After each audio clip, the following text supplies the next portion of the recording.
Hi. ఇటీవల కాలంలో diet పైన అందరికీ అవగాహన పెరిగింది. ఏం తినాలి, ఏం తినకూడదు అనే దానిపైన ఎంతో కొంత స్టడీ చేస్తూ ఉన్నారు. దానికి తగ్గట్లు కొంత ఆహారపు అలవాట్లను మార్చుకుంటూ ఉన్నారు. అయితే ఈ మధ్య కాలంలో కొంతమంది పక్కింటోళ్ళను చూసో, లేకపోతే కలీగ్‌ను చూసో వాళ్ళకు వర్కౌట్ అయినటువంటి డైట్ ప్లాన్ యథాతథంగా అమలు చేసి కొన్ని ఇబ్బందులు కొని తెచ్చుకుంటున్నారు. వాస్తవానికి డైట్ ప్లాన్‌లలో చాలా రకాలుంటాయి. మనిషిని బట్టి మనిషికి మారిపోతూ ఉంటాయి. అసలు ఎలాంటి వ్యక్తి ఎలాంటి డైట్ తీసుకోవాలి? ఒక వ్యక్తిగత డైట్ ప్లాన్ అంటే పర్సనల్ డైట్ ప్లాన్స్ ఎలా ఉంటాయి, ఏంటి అనే వివరాలను మనకు వివరించడానికి డాక్టర్ లహరి సూరపనేని గారు, ప్రముఖ న్యూట్రిషనిస్ట్ మనతో ఉన్నారు. ఆవిడని అడిగి మరిన్ని వివరాలు తెలుసుకుందాం. నమస్కారం డాక్టర్ గారు. అసలు డైట్ ప్లాన్ని ఒకరికి సజెస్ట్ చేసే ముందు మీరు ఏ అంశాలను కన్సిడర్ చేస్తారు? ఒక డైట్ ప్లాన్ ఇవ్వాలి అంటే ఇది డైట్ ప్లాన్ అంటే వాళ్ళు ఏదో టెంపరీగా చేయాల్సింది కాదండి. ఓకే. వాళ్ళ లైఫ్ స్టైల్ని బట్టి కాబట్టి ఫస్ట్ క్వశ్చన్స్ వచ్చేసి అసలు వాళ్ళు జెండర్ ఏంటి, ఏజ్ ఎంత, హైట్ ఎంత, వెయిట్ ఎంత, అట్లాగే purpose of the diet plan ఏంటి, that is the first question అండి. ఎవరైనా డైట్ ప్లాన్ కావాలండి అంటే దేనికి కావాలండి, మీ గోల్ ఏంటి, వెయిట్ తగ్గడానికా, వెయిట్ పెరగడానికా, ఉన్న వెయిట్ మేనేజ్ చేసుకోవడానికా, జనరల్గా హెల్తీగా ఉండడానికా, ఇట్లా రకరకాల రీజన్స్ ఉంటాయి.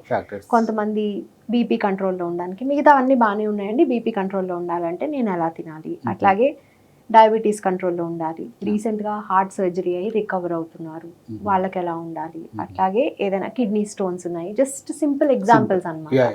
పీసీఓడి ఉంది, లేదా కన్సీవింగ్కి ట్రై చేస్తున్నారు, ఇప్పుడే ప్రెగ్నెన్సీ కన్ఫర్మ్ అయ్యింది, సో నెక్స్ట్ 9 months ఎలా తీసుకోవాలి, లేదా కొన్ని ఇప్పుడు డెలివరీ అయ్యింది, నెక్స్ట్ 6 months ఫీడింగ్లో ఉంటారు, సో ఎలాంటిది ఇవ్వాలి, సో ఇలా రకరకాల స్టేజెస్ ఆఫ్ లైఫ్ ఉంటుంది. దాన్ని బట్టి సో వీటన్నిటినీ కూడా పర్పస్ ఆఫ్ కన్సల్టేషన్లోనే తీసుకుంటాం. పర్పస్ ఆఫ్ డైట్ ప్లాన్ ఏంటి అసలు అనేది ఇది కంపల్సరీ తెలుసుకోవాల్సిన అంశం. దీంట్లో కొన్నిసార్లు వాళ్ళ పర్పస్, ఇప్పుడు అడిగే వాళ్ళ పర్పస్ అనేది అసమంజసంగా ఉంటుంది. కొంతమంది పర్పస్ ఎలా ఉంటుందంటే నెక్స్ట్ 3 నెలల్లోనూ 15 kgs తగ్గిపోవాలి, లేకపోతే 1 monthలో 5 kgs తగ్గిపోవాలి, ఇలాంటివి ఉంటాయి. ఇలాంటివి ఉన్నప్పుడు ఫస్ట్ ఆఫ్ ఆల్ ఎక్స్పెక్టేషన్ అనేది కరెక్ట్ చేయాలండి. అది అసలు ఆ పర్పస్ అనేది సరైందా కాదా అనేది ప్రతిసారి అవతలి వ్యక్తికి పూర్తి నాలెడ్జ్ ఉండకపోవచ్చు, తెలియక కూడా అనుకునేటువంటి అవకాశం ఉంది. సో వాళ్ళకి మన నాలెడ్జ్ షేర్ చేసి ముందు అసలు ఇది సరైన గోలా కాదా, అసలు ఇలాంటి గోల్ పెట్టుకోవచ్చా లేదా అన్నది చెప్పగలగాలి.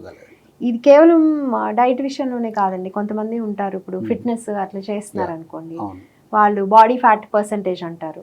సో ఇప్పుడున్న పర్సంటేజ్ నుంచి సడన్గా ఒక 10% డౌన్ అయిపోవాలి ఈ 1 yearలో అంటారు. సో అది అసలు పాసిబులా కాదా, వాళ్ళ ఏజ్ ఏంటి, వాళ్ళు ఎలాంటి ఎక్సర్సైజెస్ చేస్తున్నారు, దీనికి సపోర్టింగ్గా డైట్ ఎలా ఇస్తే ఈ గోల్ కొంతవరకైనా వచ్చే అవకాశం ఉంది. ఈ గోల్ సెట్టింగ్కి ఫస్ట్ సూట్ అయ్యేలాగా ఉండాలి. కాబట్టి పర్సనల్ డైట్కి one of the requirements is అసలు helping that person set the right goal. Purpose అనేది సెట్ చేసుకునేందుకు హెల్ప్ చేయటం అనేది ఫస్ట్ తీసుకునేటువంటిది. అపార్ట్ ఫ్రమ్ నేను అన్నట్టు ఏజ్, జెండర్, హైట్, వెయిట్ అనేవి నార్మల్, అది అసలు ఎవరైనా అడగాలి. దాని తర్వాత గోల్, ఆ గోల్కి సంబంధించిన తర్వాత అసలు ఏమైనా హెల్త్ కండిషన్స్ ఉన్నాయా, ప్రస్తుతానికి మీరు లాస్ట్ టైం బ్లడ్ టెస్ట్ అవి ఎప్పుడు చేయించుకున్నారు, ఎందుకంటే దాంట్లో చాలా క్లూస్ ఉంటాయి. న్యూట్రియన్ డెఫిషియన్సీకి సంబంధించిన క్లూస్ ఉంటాయి. ఐరన్ డెఫిషియన్సీ ఉండొచ్చు, B12 డెఫిషియన్సీ ఉండొచ్చు, D డెఫిషియన్సీ ఉండొచ్చు, మెగ్నీషియం డెఫిషియన్సీ ఉండొచ్చు, ఇలా రకరకాలు. నెక్స్ట్ వచ్చేసి మీరు ఇప్పుడు ఏమైనా హెల్త్ కండిషన్స్ ఉన్నట్టయితే దానికి సంబంధించి మీరు ఏమైనా మందులు వాడుతున్నారా. సో ఈ మెడిసిన్ సంగతి ఎందుకు అంటే కొన్ని రకాల మందులతో న్యూట్రియంట్ ఇంటరాక్షన్ అనేది ఉంటుంది. కొన్ని రకాల ఆహారం ఈ మందుల పనితీరుని పెంచుతుంది, కొన్ని రకాల ఆహారం ఇవి సరిగా పని చేయకుండా ఆపేస్తాయి. సో ఖచ్చితంగా ఎటువంటి మందులు తీసుకుంటున్నారు, ఎప్పుడు తీసుకుంటున్నారు, ఏ టైంలో తీసుకుంటున్నారు, ఎలాంటి ఆహారం తర్వాత తీసుకుంటున్నారు, ముందు తీసుకుంటున్నారు, దేనికోసం తీసుకుంటున్నారు, ఏ హెల్త్ కండిషన్కి తీసుకుంటున్నారు, అలాగే ఈ మందులు ఎంత కాలంగా తీసుకుంటున్నారు, మీకు ఎవరైనా ప్రిస్క్రైబ్ చేస్తే తీసుకుంటున్నారా, సొంతగా తీసుకుంటున్నారా. This part is very important because antacids వేసుకుంటారు కదండి, ఎసిడిటీ వేసుకునే టాబ్లెట్స్ డాక్టర్ ఇప్పుడు 2 నెలలు వాడమని ఇస్తారు. 2 ఏళ్ల తర్వాత కూడా ఎప్పుడు ఎసిడిటీ వస్తే అప్పుడు విచ్చలవిడిగా వాడేస్తారు, రైట్. సో ఈ పార్ట్ అనేది అడగటం కంపల్సరీ. అలాగే వాళ్ళ డైజెస్టివ్ హెల్త్ ఎలా ఉంది, మీకు మందులు తీసుకోకపోయినా ఇప్పుడు అనారోగ్యం గురించి అడిగితే బీపీ షుగర్ ఉంటే చెప్తారు కానీ అవును. ఎసిడిటీ కానీ కాన్స్టిపేషన్ కానీ అసలు అవి అనారోగ్యం కింద కన్సిడర్ చేయరు. చేయరు. అవును. సో అందుకని ప్రత్యేకించి ఆ క్వశ్చన్ ఒకటి కంపల్సరీ అడుగుతామండి. మీకు డైజెషన్ కి సంబంధించి ఏమైనా ఇబ్బందులు ఉన్నాయా, ఎసిడిటీ ఉందా అంటే కడుపులో ఎసిడిటీ అంటే గ్యాస్ట్రిక్ సమస్య ఉంది అండి. గ్యాస్ట్రిక్ సమస్య అనేది మీరు గ్యాస్ట్రిక్ సమస్య అని నేను అసెస్మెంట్ షీట్ లో రాసుకుంటే సరిపోదండి. అంటే ఏంటి, మీకేంటి కడుపులో నొప్పి వస్తుందా, మంట ఉంటుందా, ఏ టైంలో వస్తుంది, ఆకలేస్తే వస్తుందా, తిన్న తర్వాత వస్తుందా, ఇలాంటివన్నీ కూడా ఫాలో అప్ క్వశ్చన్స్ ఉంటాయి. ఇంత తరోగా ఉండాలండి. దాన్ని బట్టి we will understand what might be going on. 100% ఎవరికి తెలియదండి. అట్లానే కాదు, మనకి డయాగ్నోస్టిక్ టెస్ట్ చేసినప్పుడు కూడా హాస్పిటల్స్లో అయినా సరే ఎంతసేపు మనం ఎంత క్లోజ్గా డయాగ్నోసిస్కి ఎంత దగ్గరగా వెళ్ళగలం అనే చూస్తారు. అంతేగాని 100% ఫస్ట్ లుక్లోనే ఏది తెలియదు. అందుకని కొన్నిసార్లు మరిన్ని డయాగ్నోస్టిక్ టెస్ట్ అవసరం అవ్వచ్చు. మనం ఎన్ని ఎక్కువ క్వశ్చన్స్ అడిగి ఎంత ఇన్ఫర్మేషన్ గ్యాదర్ చేస్తే మనకు అంత బెటర్గా అర్థమవుతుంది. ఇది అడిగినప్పుడు హిస్టరీ అడుగుతాం. అసలు ఈ సమస్య ఎప్పుడు మొదలైంది, దేని వల్ల మొదలైంది, ఎప్పుడు కూడా రూట్ కాజ్కి వెళ్ళాల్సిందేనండి. రూట్ కాజ్కి వెళ్ళకుండా సిమ్టమ్స్ వరకు ట్రీట్ చేస్తే కొన్ని రోజులు ట్రీట్మెంట్ అయిపోయాక రూట్ కాజ్ మార్చలేదు కదా మళ్ళీ అదే వస్తుంది. సో టెంపరీ రిలీఫ్ కాకుండా మీ హిస్టరీ ఏంటి, అసలు వెయిట్ హిస్టరీ కానీ హెల్త్ హిస్టరీ కానీ అసలు ఏం జరిగింది నాకు మొదటి నుంచి కథ చెప్పండి. ఇది చాలా అవసరం అండి. ఎప్పుడు కూడా పర్సనల్ డైట్ ఇవ్వాలి అంటే లిటరల్లీ వాళ్ళ జీవిత చరిత్ర తెలిసి ఉంటేనే మనం ఇవ్వగలుగుతాం.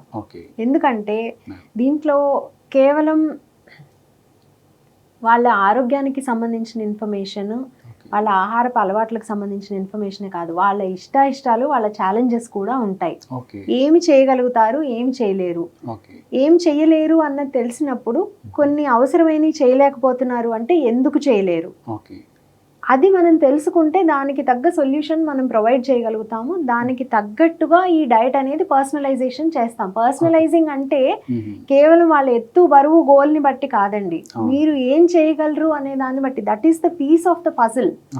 The most important piece of the puzzle is this sustainable. వీళ్ళు లాంగ్ టర్మ్ లో ఇది చేయగలుగుతారా, వీళ్ళు లాంగ్ టర్మ్ లో చేసే విధంగా మనం ఎలా ఇవ్వగలం.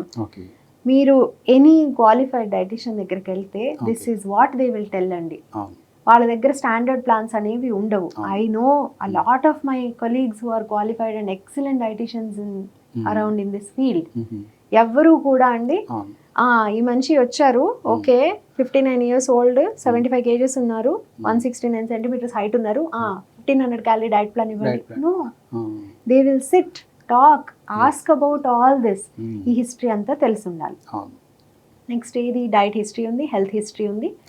డైట్ హిస్టరీ ఇస్ మీరు రెగ్యులర్గా అసలు ఎలాంటి ఆహారం తీసుకుంటారు, ఎన్ని గంటలకు లేస్తారు, లేచిన తర్వాత ఏం తింటారు, ఎంత తింటారు, బ్రేక్ఫాస్ట్ ఏం తింటారు, వారంలో ఎన్ని రోజులు ఈ బ్రేక్ఫాస్ట్ తింటారు, వారంలో ఎన్ని రోజులు లంచ్ బయట చేస్తారు, ఎన్ని పూటలు బయట తింటారు, అలా తిన్నప్పుడు మీరు ఎలాంటి ఫుడ్ తింటారు, అసలు ఎందుకు బయట తింటారు, ఎందుకనే క్వశ్చన్ అడగకపోతే ఇదంతా వేస్ట్.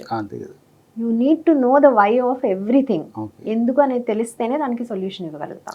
ఆ తర్వాత హెల్త్ హిస్టరీ, తర్వాత ఫ్యామిలీ హిస్టరీ. ఎందుకు, రిస్క్ ఏమైనా ఉందా, ఈ మనిషి ఇలాగే కంటిన్యూ అయితే వీళ్ళకి ఏ హెల్త్ రిస్క్ ఉండే అవకాశం ఉంది అనేది తెలుసుకోవడానికి ఫ్యామిలీ హిస్టరీ అడుగుతాం. మీ క్లోజ్ రిలేటివ్స్ అంటే బ్లడ్ రిలేటివ్స్, బేసికలీ అమ్మగారు, నాన్నగారు, వాళ్ళ 4 fathers, దీంట్లో మనకి ఏమైనా health related, serious health related issues ఉన్నాయా, కొన్ని రకాల క్యాన్సర్స్ కానీ, బీపీలు కానీ, డయాబెటీస్ కానీ, ఇట్లాంటివి ఏమైనా ఉన్నాయా, ఆర్ కొన్ని ఆటో ఇమ్యూన్ డిసీజెస్, మైగ్రేన్ కానీ, థైరాయిడ్ ఇష్యూస్ కానీ, ఒబేసిటీ కానీ, ఇట్లాంటివి ఏమైనా ఉన్నాయా ఫ్యామిలీలో అనేది. అదేంటంటే it will alert us to some of the risks associated. So దాన్ని కూడా మనం కన్సిడరేషన్లోకి తీసుకుంటాం. తర్వాత వాళ్ళ లైఫ్ స్టైల్ అన్నాం. నెక్స్ట్ వచ్చేసి నిద్ర, ఎన్ని గంటలు పడుకుంటారు, ఏ టైం నుంచి ఏ టైం వరకు పడుకుంటారు, ఈ టైంలోనే ఎందుకు పడుకుంటారు, పగలు కూడా ఎప్పుడైనా పడుకుంటారా. నెక్స్ట్ వాటర్ ఇంటేక్ ఎలా ఉంటుంది, ఎంత నీళ్లు తాగుతున్నారు, ఒకేసారి ఎక్కువ తాగుతున్నారా, రెస్ట్ ఆఫ్ ద డే అసలు తాగట్లేదా, ఎందుకు మీ అలవాట్లు ఇలాగున్నాయి. మళ్ళీ అగైన్ అదే క్వశ్చన్కి వస్తామండి. ఎందుకు is the question you have to ask multiple times unless you can find out answer for that. ఆ ఎందుకు అనే ప్రశ్నకి సమాధానం లేకపోతే మనం పర్సనలైజ్ చెయ్యలేము. పర్సనలైజింగ్ అంటేనే అది. అంతే కదా. ఆ ఎందుకనే దానికి మనం సమాధానం తీసుకోవడము, దాన్ని బట్టి చక్కగా టైలర్ మేక్ చేసి ఇవ్వడం. ఓకే. సో నెక్స్ట్ వచ్చేసి ఇష్టాలు. ఈ ఫలానా రకాల ఫుడ్స్ వీళ్ళ డైట్లో ఉంటే మంచిది అని మనకు తెలుసు, వీళ్ళు రోజు తీసుకుంటే మంచిది. సో ప్రతి ఫుడ్ దగ్గర పెట్టి నేను ఈ ఫుడ్ డైట్లో ఇంక్లూడ్ చేశాను అనుకోండి, మీరు తీసుకోగలరా, తీసుకోలేరా, తీసుకోగలను, ఓకే, ఎంత క్వాంటిటీలో తీసుకోగలరు, తీసుకోలేను, ఎందుకు తీసుకోలేరు.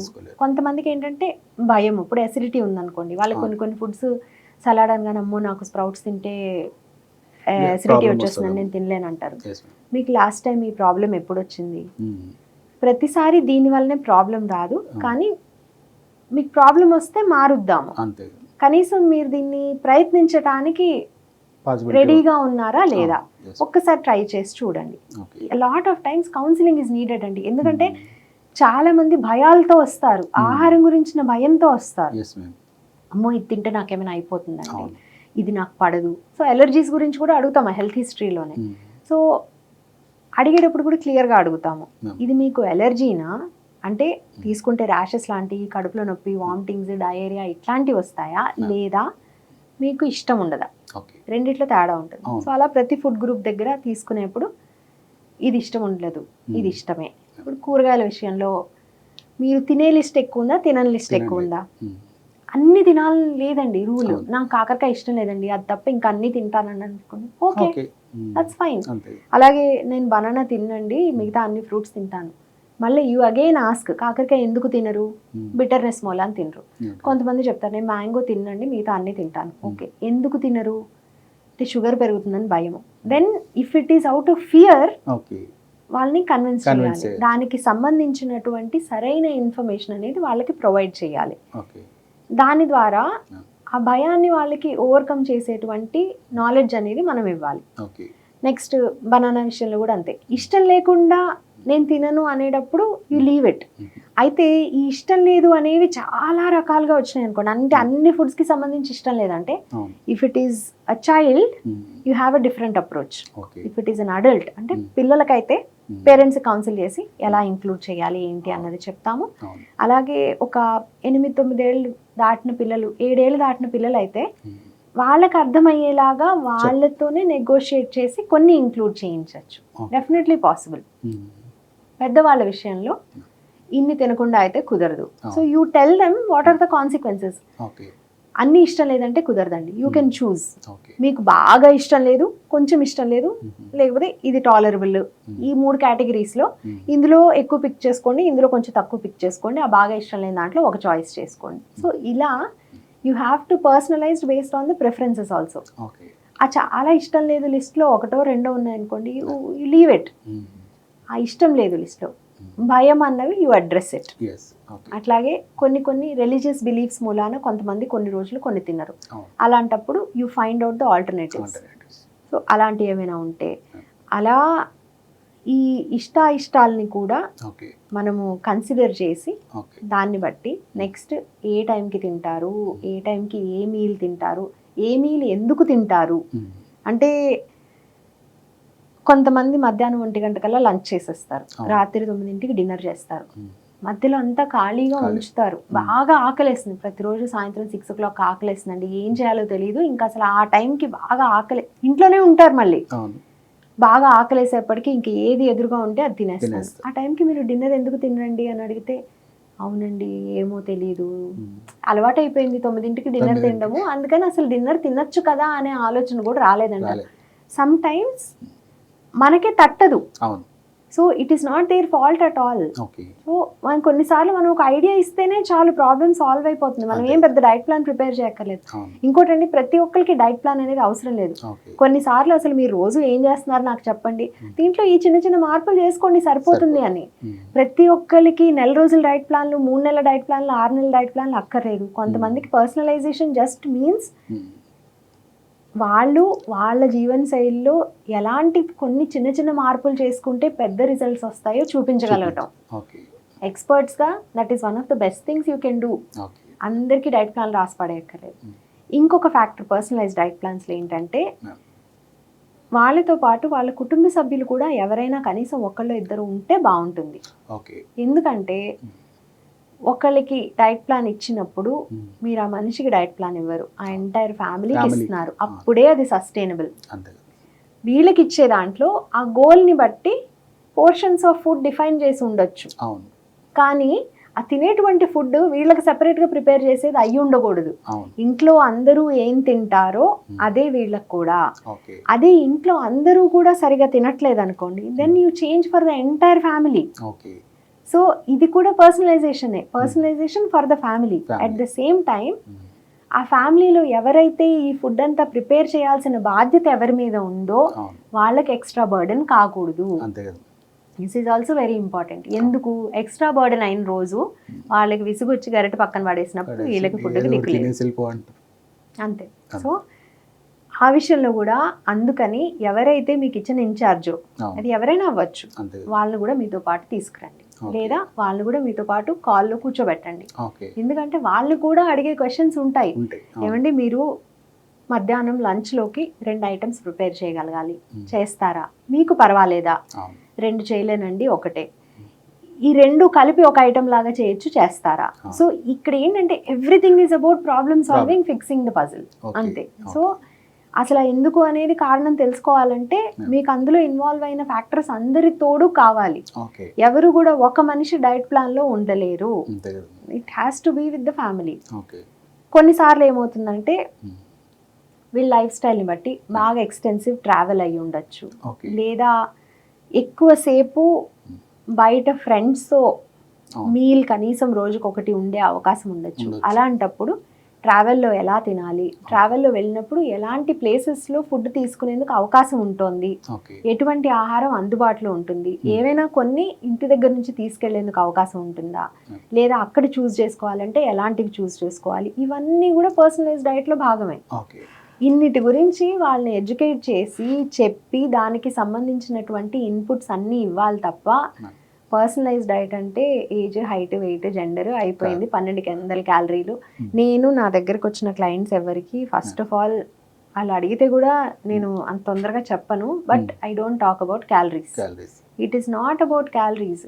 ముందు అలవాట్లు మార్చుకునేందుకు వద్దాము, ఆ తర్వాత మనము if I feel you are there అప్పుడు క్యాలరీస్ గురించి మాట్లాడుకుందాం, how it will help you. ఈ క్యాలరీస్ గురించి ఎప్పుడు వస్తుందంటే అండి, ఈ మధ్య కాలంలో కొన్ని రకాల రెస్టారెంట్స్లో కానీ ఆన్లైన్ ఆర్డర్ చేసుకునేది కానీ వాళ్ళు కింద కొంత క్యాలరీ కంటెంట్ అనేది ఇస్తున్నారు. ఎంతవరకు రిలయబుల్ అనేది దట్స్ సెకండరీ పాయింట్, కానీ కనీసం అదొక మనం ఏంటంటే కొలమానం లాగా పెట్టుకోవచ్చు. కాబట్టి ఓకే ఇలాంటివి చూస్ చేసుకోండి. Some of my clients I do that also. లేదంటే నాకు ఖచ్చితంగా ఒకటి నేను ఎక్కడో ఒక చోట ఆర్డర్ చేసుకొని తినాల్సిందే. ఓకే మీరు జనరల్లీ ఏ రెస్టారెంట్స్లోనూ లేకపోతే ఎట్ నుంచి ఏ యాప్ నుంచి ఆర్డర్ చేస్తారు? I go on that app. Okay ఇదైతే పర్లేదండి, ఇదైతే పర్లేదు, ఇంతవరకు ఇవి మీకు యాక్సెప్టబులా, these are the choices. And next personalization అంటే చాయిస్ ఉండి తీరాలి. చాయిస్ లేకుండా ఇదే తినాలి అంటే అవ్వదు. చాయిస్ ఉండాలి. ఎందుకు ఉండాలి అంటే ఏ మనిషి కూడా రెపిటేటివ్గా ప్రతిరోజు ఒకటే తీసుకోలేరు. చాయిస్ ఉండటం, చాయిస్లో కూడా నెగోషియేషన్ ఉంటుందండి. ఇంతవరకు మీరు తీసుకోవచ్చండి, ఇది ఇలా తీసుకోవచ్చు, ఇదైతే ఈ క్వాంటిటీలో తీసుకోవచ్చు, ఇలాంటివి చెప్పడం అనేది ఆ పర్సనల్ డైట్ ప్లాన్లో భాగం అయి ఉండాలి. Next diet plan should never be rigid. అంటే ప్రతిరోజు మీరు 100% చేసి తీరాలి అని కాదు, ఫ్లెక్సిబిలిటీ ఉండాలి. మీరు ఎంతవరకు చేయగలరో అంతవరకు చేయండి. ఇది గైడ్ లైన్. సో మీకు ఇది ఒక రకంగా దిక్సూచి, అంతే, ఇలా తీసుకుంటే బాగుంటుంది. దీనికి ఎంత దగ్గరగా తీసుకోగలిగితే అంత బెనిఫిట్ మీకు వస్తుంది. ఒకరోజు మీరు 10% చేయగలిగారు అనుకోండి, పర్వాలేదు, దట్ ఈస్ బెటర్ దాన్ 0. రెండో రోజు మీరు 90% చేశారు, వెరీ గుడ్. అట్లా వారంలో మీరు యావరేజ్గా 70% చేసుకున్నా కానీ మీకు మంచిగానే ఉంటుంది. It is about creating a habit. కాబట్టి మీరు ఎన్నిసార్లు ఇది రెపిటేటివ్గా చేస్తే అంత తేలిక అయిపోతుంది, చేస్తున్న కొద్దీ తేలిక అవుతుంది. ఏ డైట్ ప్లాన్ కూడా ఎప్పుడైపోతుందిరా దేవుడా అని ఎదురు చూసారంటే అది మీకు సరైన డైట్ ప్లాన్ కాదు. టైం గడుస్తున్న కొద్దీ అబ్బా ఇది నాకు చాలా హాయిగా ఉంది అనిపిస్తే that is the right diet plan. So దానికి మళ్ళీ ఇప్పుడు ఒక డైట్ ప్లాను, మళ్ళీ మెయింటెనెన్స్కి ఒక డైట్ ప్లాను, లేకపోతే ఇంకొకసారి ఇంకొక డైట్ ప్లాను, డౌన్కి ఒక డైట్ ప్లాన్ అక్కర్లేదండి. Okay. అలవాటుకే ఉండాలి. డైట్ ప్లాన్ అనేది మనకి అలవాట్లు అలవాటు. చేసేందుకు అవసరమైన టూల్, Okay. ఒక హెల్పింగ్ హ్యాండ్ అంతే. ఓకే. మన ఇంట్లోకి తగ్గట్టు. ఇప్పుడు కొంతమంది పిల్లలు హాస్టల్లో ఉంటారండి, అవును. వాళ్ళకి ఏం డైట్ ప్లాన్ ఇస్తే వాళ్ళకి ఎలా కుదురుతుంది? సో వాళ్ళని అసలు హాస్టల్లో ఏం అందుబాటులో ఉన్నాయి, నువ్వు ఇంటి దగ్గర నుంచి ఏం తీసుకెళ్ళవు, హాస్టల్లో నువ్వు ఎలా కొలుచుకోవచ్చు, నువ్వు ఏం తీసుకెళ్తే, ఎలాంటి గిన్నెలు తీసుకెళ్తే నీకు ఏమైనా మెజర్మెంట్కి అవకాశం ఉందా, అగైన్ అక్కడ కూడా నీ గోల్ ఏంటి అసలు, what is the purpose of diet plan for you. అంతే కదా. అవసరాన్ని బట్టి ఓకే మీకు అక్కడ లిమిటెడ్గా ఇలాంటి ఫుడ్ దొరుకుతుంది, అక్కడ మిస్ అయిన న్యూట్రియంట్స్ నువ్వు ఏ రూపంలో భర్తీ చేయగలవు, Fine. ఇలాంటివన్నీ కూడా కన్సిడరేషన్లోకి తీసుకోవాలండి. That should be a personalized diet plan. అలాగే చెయ్యాలి. And as I said, many good dietitians and nutritionist do it this way. Okay. ఇలాగే చేస్తారు. చూసారుగా డాక్టర్ గారు, పర్సనల్ డైట్ ప్లాన్స్ అంటే ఎలా ఉంటాయి, ఏంటి, ఒక ఫ్యామిలీకి సంబంధించి పర్సనల్ డైట్ ప్లాన్స్ని ఫ్యామిలీ మొత్తానికి ఎలా అన్వయించుకోవాలి అనేటువంటి వివరాలన్నింటినీ చాలా క్లియర్గా వివరించారు. ఖచ్చితంగా ఇది మనందరం ఆలోచించాల్సినటువంటి విషయం, ఆచరించాల్సినటువంటి పద్ధతులు. వీటిని ఖచ్చితంగా మనకు ఆచరించినట్లయితే ఖచ్చితంగా మన ఫ్యామిలీ మొత్తం హెల్దీగా ఉండడానికి అవకాశం ఉంటుంది. మరో అంశంతో మళ్ళీ కలుద్దాం. Thank you.